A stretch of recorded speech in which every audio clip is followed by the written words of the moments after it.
Hey, I'm gonna visit as many historical landmarks as I can in Wait a 24. second. We're both going to be visiting as many historical landmarks as we can. The key is we have to visit one historical landmark for each state we go to in the next 24 hours. Right now at the Claire Barton Historical Site, right outside of DC, got our clock starting right now. Let's go. We better bring you with us.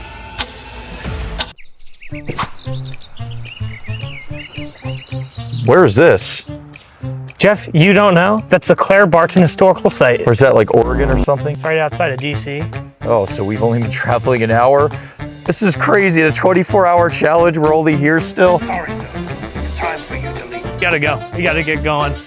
You probably are having some nice B-roll telling you the history of this place, but we gotta go. Let's go. To the B-roll. Thank you, Past Sean. I'll take it from here. We are here in Glen Echo, Maryland, 2 miles outside the capital city. This house, which is now an historical site, was built in 1891. The historical site honors Claire Barton, a Civil War nurse who founded the American Red Cross. She's often the first female mentioned in any American history book in schools. She served in many Civil War battles, including the bloodiest single-day battle in the Civil War, the Battle of Antietam, where over 23,000 gave their lives for their countries. Now, there's no time to waste. On to the next stop.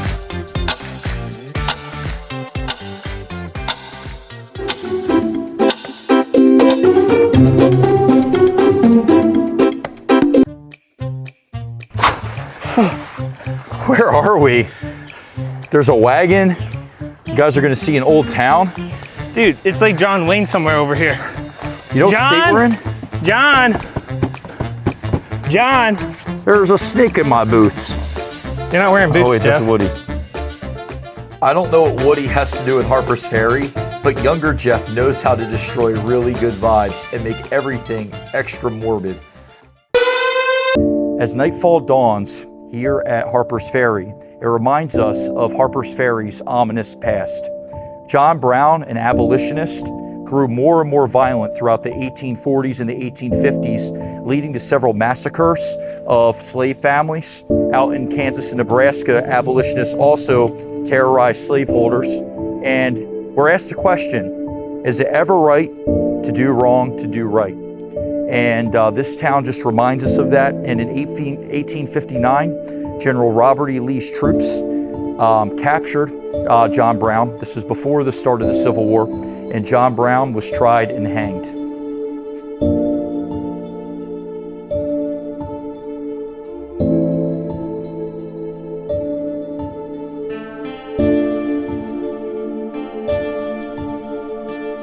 Well, I think we've had enough with Morbid Jeff for the time being.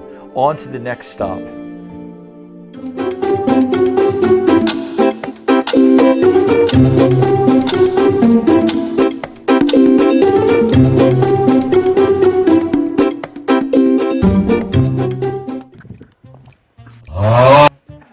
Hey everybody, it's currently 11:30 p.m. We have gone to West Virginia, Maryland, and now we're in the great state of Pennsylvania, and we are at Gettysburg National Battlefield Monument.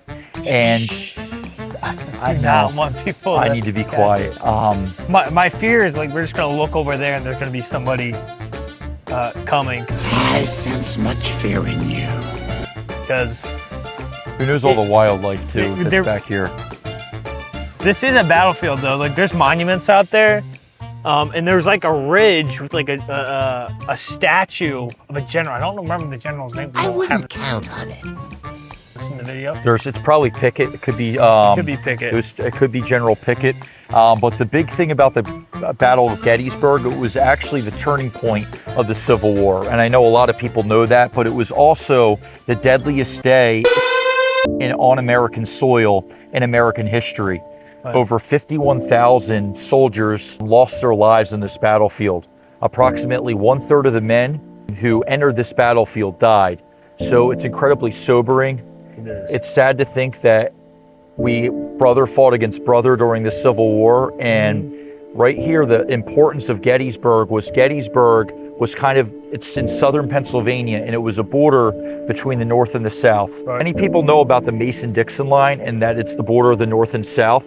So what General Lee wanted to do is the South was constantly, the Confederates, they were on the defensive, and they wanted to turn it and try one last time to go on an offensive against the Union, surround Washington, D.C., and force a surrender. And unfortunately for them, and fortunately for the Union, the Confederate side lost, and from that point forward, they lost their momentum. Right. So this battle took place April 1st to April 3rd, 1863. We're going to be going to probably the most crucial battle in American history next.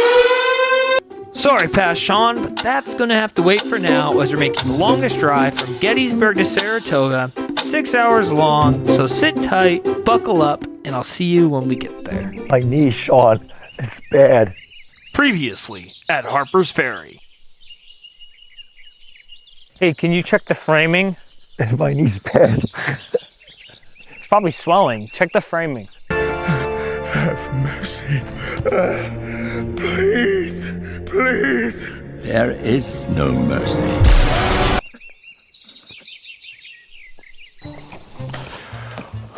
We just made it to Saratoga. We're a little tired, a little sleepy.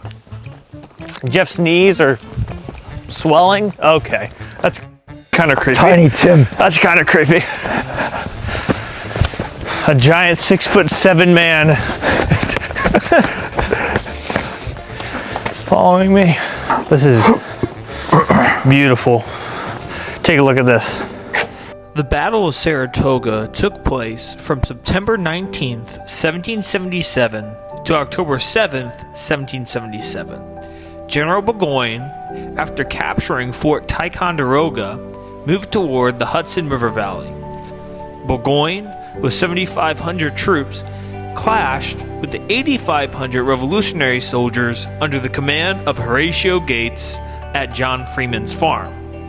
General Burgoyne's forces held, but the cost of 600 men, which was significantly higher than that of the Americans.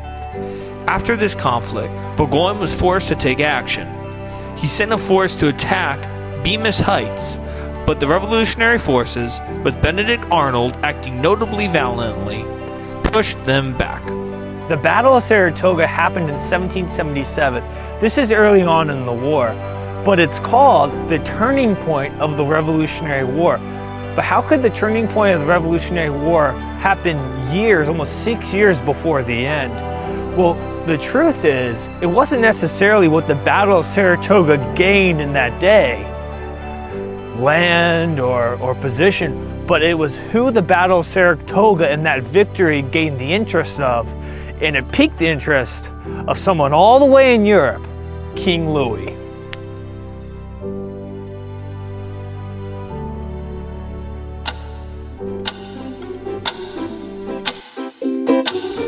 Now, with not too much time left, let's go to my favorite stop of the whole trip, Bennington, Vermont. The Battle of Bennington took place August 16, 1777, 10 miles outside of Bennington in Wallamassac, New York. General Burgoyne, in need of supplies, sent a detachment of 700 men led by Lieutenant Colonel Friedrich Baum to attack Bennington. The force included Hessians, dismounted Brunswick Dragoons, cavalrymen, Canadian Loyalists, and Iroquois warriors. Baum faced American forces, primarily New Hampshire and Massachusetts militiamen under Brigadier General John Stark, along with Ethan Allen's Green Mountain Boys and Vermont militiamen led by Colonel Seth Warner. Hostilities paused for a day due to rain, but Baum was caught off guard by the Revolutionary force, which numbered over 1,500. Ultimately, Baum and his men were defeated, and Baum perished in the conflict. The battle at Bennington was crucial in helping the revolutionaries turn back General Burgoyne and win the Saratoga campaign, marking a turning point in the war. So, you might be thinking, Jeff, you haven't gotten much sleep, you've been up for 17 hours straight. I think you're lost. You're not in New England, you're actually in Washington, D.C. but I'm here to tell you we're actually at the Bennington Memorial, a memorial built for a Revolutionary War soldier.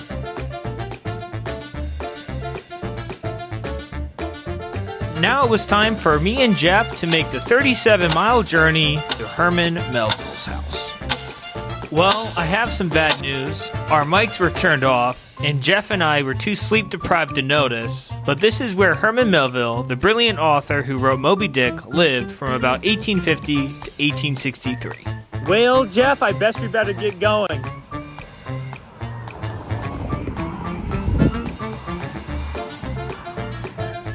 Final stretch of our journey. Wish us luck as we make our way to Connecticut.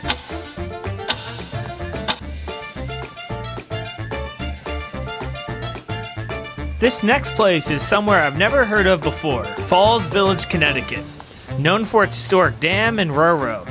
At this point, we just needed a historical location that wouldn't kill us on time. And yes, we forgot to turn on our mics again. Now back to Jeff, where he shows us a place that he likes to call the Promised Land.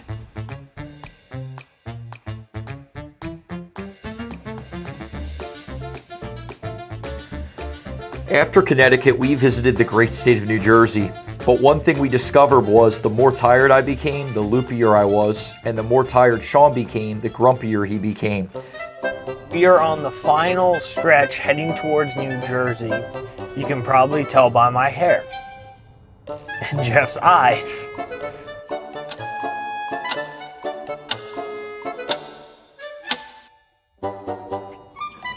So we're finally here. We're at our last stop. Number 9. Could you show them the time on your watch real quick? Yeah. So this is 46 minutes, 13 seconds. I'm not sure if this is inverted. And we'll probably have a virtual time on the screen that you can see right now. We are very tired. We're probably going to stumble. We are tired. We are sleepy. He is tall. I'm 6'6". He's 7'8". But you know what? We did 9 states in 24 hours, less than 24 hours. Oh, it's pretty good. I just want to clarify something. So you might see that, oh, there's time left. There was no possible way for us to make another destination. The closest is Virginia, and it would have taken us another 2.5 hours. So we ended up stopping here. If we could, we would. But we have to rank as promised.